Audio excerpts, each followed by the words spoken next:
Money FM 89.3. Good morning. It's the Breakfast Huddle. Elliott Danker, Bharati, Jagdishh, and Ryan Huang. It's been announced by our National Development Minister, Desmond Lee, and this happened a few weeks ago, that future HDB flats in certain locations will be subjected to tighter buying and selling conditions under this new prime location public housing model, the PLH model. So this is definitely going to change the rules of the game if you think about it. Some of the changes we're looking at are, introducing higher subsidies to keep these flats affordable, lengthening the MOP from 5 to 10 years, not allowing renting out of the whole flat. There's also the introduction of a subsidy recovery regime to make sure flat sellers pay back a percentage of resale flat prices, and that makes up for the extra subsidies that were enjoyed on the initial purchase. But why now? Why are we having this PHL model now? What's the thought process behind it? Well, I've got the right person to help us out this morning. On the line is Ms. Indranee Rajah, Minister in the Prime Minister's Office and Second Minister for Finance and National Development. Ms. Indranee, good morning. How are you?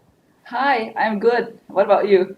Not too bad. This is a bit of a different setting for us. Usually we're in the studio, but this works just the same, doesn't it? Okay, let's talk about this PLH model. I suppose to start us off, I mean, we've been reading so many articles about it, but what's the rationale and the thought process behind introducing this now? Okay, so everybody knows Singapore is small. We've got limited land, right? So at some point, you're going to have to recycle land that has already been used for other things, and you have to do it in different places. And one of these areas will be the prime areas. So that's hence prime location housing. The Mhm. thing is, though, if you build in the prime locations, it's going to be much, much more expensive than those that are in the outlying areas and the other non-mature estates. And what it will mean, if you don't do anything, is that you will end up with a kind of lottery effect because you got limited houses, people will ballot, a limited number will get it, and because it's in prime housing, number one, very expensive, which means that you'd already have to have a certain amount of money and resources to buy it. And two, when you sell it resale, the windfall effect will be even more than for other HDB houses. So our underlying thinking was this: Singapore must be a place where everybody has access. How do you try to level the playing field to make sure that more people can have access to public housing in the prime areas? And so that's how we came up with this model. We can discuss a bit more about it later, but you were asking about the underlying thinking, and that's the underlying thinking. We want people from all walks of life to be able to access housing in prime areas, which normally may not be affordable for them. I use a bit of primitive language by saying it's also about equality, which is what Singapore always strives to put forward. I can imagine this is a conversation that goes on for a long time, even before this was officially introduced. I know you work with Reach and other survey type organizations. Did there happen to be one, like I don't know, like a focus group or something like that?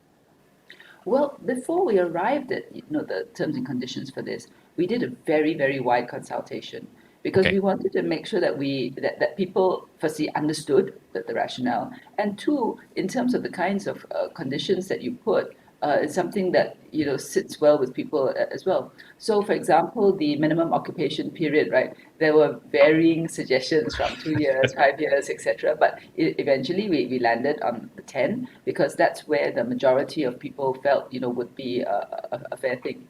And the other thing I wanted to mention was that wherever possible, we'll also inject rental housing because Okay. we didn't want Singapore to be a place where if you are low income, you don't get a chance to live in a place like this. Mm. It comes back to your point about equality, diversity, and inclusiveness. Yeah, but that does change with culture, environments, the time that we live in. And from what I understand, singles can't buy these PLH model flats. And that's just one aspect of this entire new model. Let's talk about who's eligible then and the potential for this to perhaps be tweaked as we go along. Right. So one of the reasons why we had to prioritize was because this is the first one that the first time we're doing it, and obviously you can't give to everyone. So Yeah. you have to prioritize. And the priority we decided would be with the ones who can, for family units. But as Minister Desmond Lee has said, it's under review constantly. We'll have to see how the first one or two work. And then on the resale part, resale question won't arise until 10 years' time in any event. That Yeah. gives us quite a bit of time to work out, to see what's likely on the horizon in 10 years. And then we, can see what we can do to review the policy then. So I just hope for understanding at this stage that because the land is limited, the number of units are limited, that's why it's not possible to sort of do everyone at the same time. Fair point. Fair point. And yeah, 10 years is a fair amount of time to gauge. It's a whole generation, right? But in terms of affordability, how will these be made affordable, especially with the build to order sales exercise? Okay, so you have to give, because these flats in prime locations will be more expensive to begin with. Yeah. Yeah. The idea is you give an additional subsidy over and above the normal subsidy. Okay. Because otherwise, the ones who are earning average incomes may find it a bit difficult to get it. Yeah. But so that's one part. You give the additional subsidy.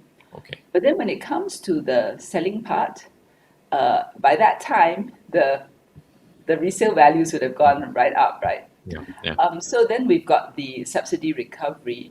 And the idea here is not to prevent the flat owner who sells from getting any additional amount from the sale, but you try to put them in a similar position as the other HDB flat owners, because everybody knows that when you sell and resale, unless the market is really very bad, usually you'll get I hesitate to use the word profit, but you will Yeah. usually be able to sell it for more than you bought it for. Yes. So and generally speaking, you keep most of that.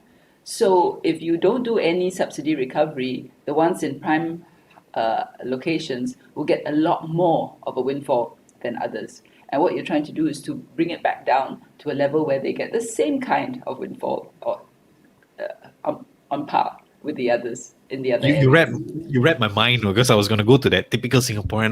Maybe I start to speculate. I buy this now. 10 years time, I can make money.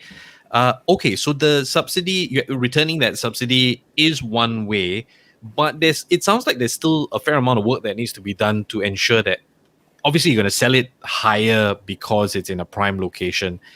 To ensure that that's as close as possible to regular locations in that sense to make it fair throughout. It's a very difficult situation to be in my Yeah. opinion. Well, I appreciate the work. you're not going to get a perfect formula, Yeah. but what you're trying to do is to reduce some of that huge windfall, so that you put these people in the similar position as others who get a windfall.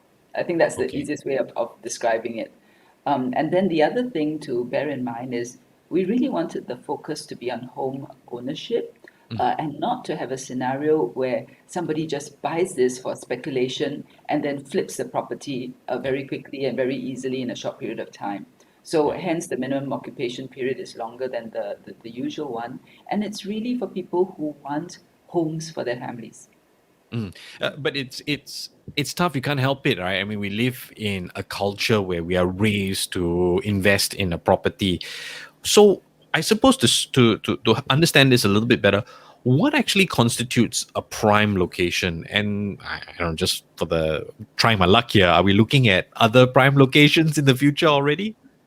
There will be various prime locations. I mean, it's a bit like an elephant, you can describe it, but it's very difficult to pinpoint every Until you single see it. detail. Yeah, until you see it, right? You can describe the different parts.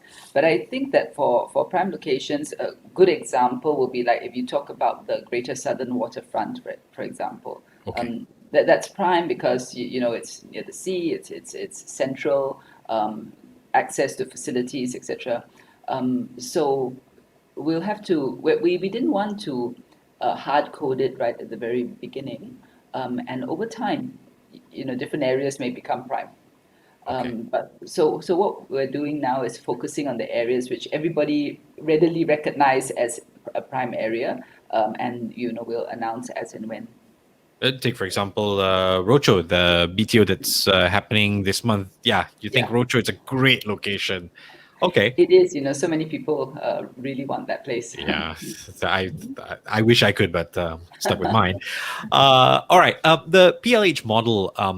Let's talk about the potential impact on private property markets. Prime location usually get a lot of condos. We've seen a lot of en bloc over the past couple of years. This is a more generic question in a sense. How do you think this is going to impact property markets as a whole, bearing in mind the private homes? I don't think really it would affect the private property market because if Okay. they've always been different sorts of buyers. The ones who buy public housing and the ones who buy private housing, typically either different profile or different goals and objectives. So I don't see that it would have a huge impact on the private side. And those who are able to afford private housing would always, have the ability to choose that. Of course, you might say that, okay, when the prime housing comes along, somebody who might have gone for a condo may choose for this as Yeah. well. But they Yeah. would also have to remember that you have to stay in it for 10 years Mm. and that there will be a subsidy recovery. And you also have to pass the test anyway to be eligible for the subsidies in the first place because you have to be eligible for BTO. Right, right, and obviously that comes to salary, etc. I'm Yes, that's curious, right. and I know we didn't plan for this, but this 10 years thing, could you share with us? I know you mentioned it earlier on when it came to the surveys that you guys did. The agreement on 10 years. How difficult was that? I mean, you said some people come up with two. Some suggestions were for 2 years, 5 years. 10 years is a long time. You can't rent it out as well. What did you hear from the market? Okay, there's no magic formula about this, but everybody knows that the existing one is 5 years. Yeah, yeah, So it was a question of how much longer than that. And I think the general feel was that double that would be a fair time period. sure, Because sure. if you think about it, if you're a young family buying, 10 years really gives you time to have your kids, to make sure that you're settled as a family unit. You should be a bit more settled in your job. So it basically it will feel like a home lah. You're Yeah. not going to be flipping it every few years. Yeah, we can't possibly do what they do in places like Canada, flipping homes and all that. And if you're thinking about buying the home and then 10 years later selling to pay for your child's education, you really have to calculate properly. Ms. Indranee, some closing thoughts and an opinion from you, perhaps, on this PLH model, and what do you see in terms of the good it will do for Singapore's economy, where the property sector is concerned? Your personal thoughts. Well, if I could take an even more broader view about that, we talk about sustainability, we talk Okay. about recycling. What many people don't realize is that we're actually recycling the entire island as and when we're able to, so that over time the entire island becomes renewed. You're taking old areas and you're creating new spaces out of that. And you're not just creating residential homes, you're creating communities. And you can see that there's a certain cycle to it. Of course, it may be 50, 70 years when the cycle comes around again. But that's essentially what we're doing. This is land sustainability. And at the same time, because we're building communities, and this is public housing, it is really a reassurance to Singaporeans that you will be able to get access to public housing, and you will be able to get access to public housing in beautiful places, in good locations, and in a fair way. And that's one thing I'm very proud of personally. The fact that as a Singaporean, I've got access to housing, especially if you've traveled overseas and seen other policies in that sense. We've been speaking with Ms. Indranee Rajah, Minister in the Prime Minister's Office and Second Minister for Finance and National Development. Ms. Indranee, as always, it's been a pleasure. Thank you so much. Take care and stay safe. Pleasure. Take care. Bye bye. Money FM 89.3.